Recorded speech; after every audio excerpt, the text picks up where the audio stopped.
On either side the river lie long fields of barley and of rye, that clothe the world and meet the sky, and through the field the road runs by to many towered Camelot.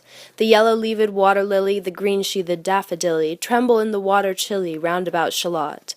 Willows whiten, aspens shiver, the sunbeam showers break and quiver in the stream that runneth ever by the island in the river, flowing down to Camelot.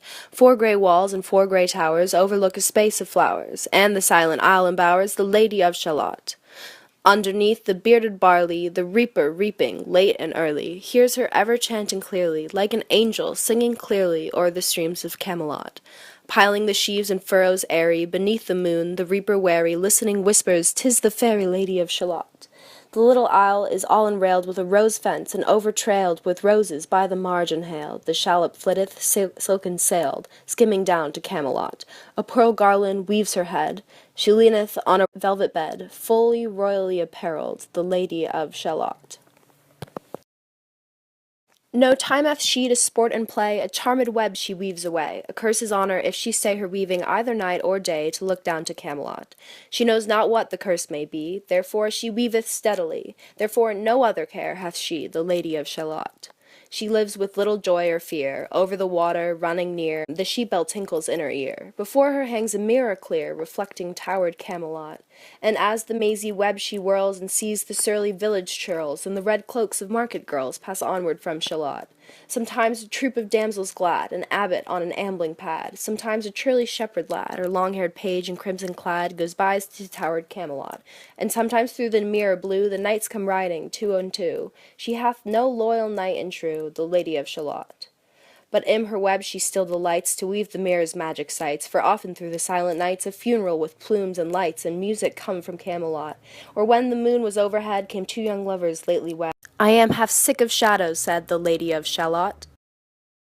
A bow shot from her bower eaves, he rode between the barley sheaves. The sun came dazzling through the leaves, and flamed upon the brazen greaves of bold Sir Launcelot.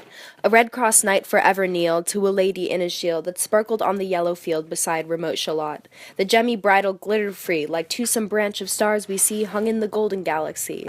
The bridle bells rang merrily as he rode down from Camelot, and from his blazing baldric sung a mighty silver bugle hung, and as he rode his armor rung beside remote Shalott. All in the blue unclouded weather, thick jeweled shone the saddle leather, the helmet and the helmet feather burned like one burning flame together as he rode down from Camelot. And often through the purple night, below the starry clusters bright, some bearded meteor, trailing light, moves over green Shalott. His broad clear brow in the sunlight glowed, on burnished hooves his war-horse trove, from underneath his helmet flowed his coal-black curls as he rode down from Camelot. From the bank and from the river he flashed into the crystal mirror. Tira-lira, sang Sir Launcelot. She left the web, she left the loom, she made 3 paces through the room. She saw the water flower bloom, she saw the helmet and the plume. She looked down to Camelot. Out flew the web and floated wide, the mirror cracked from side to side. "The curse is come upon me," cried the Lady of Shalott. In the stormy east wind straining, the pale yellow woods were waning, the broad stream in his banks complaining, heavily the low sky raining over towered Camelot. Outside the isle a shallow boat beneath a willow lay afloat. Below the carven stern she wrote, "The Lady of Shalott." A cloud-white crown of pearl she dight, all raimented in snowy white, that loosely flew, her zone in sight clasped with one blinding diamond bright, her wide eyes fixed on Camelot. Though the squally east wind keely blew, with folded arms serenely, by the water stood the queenly Lady of Shalott.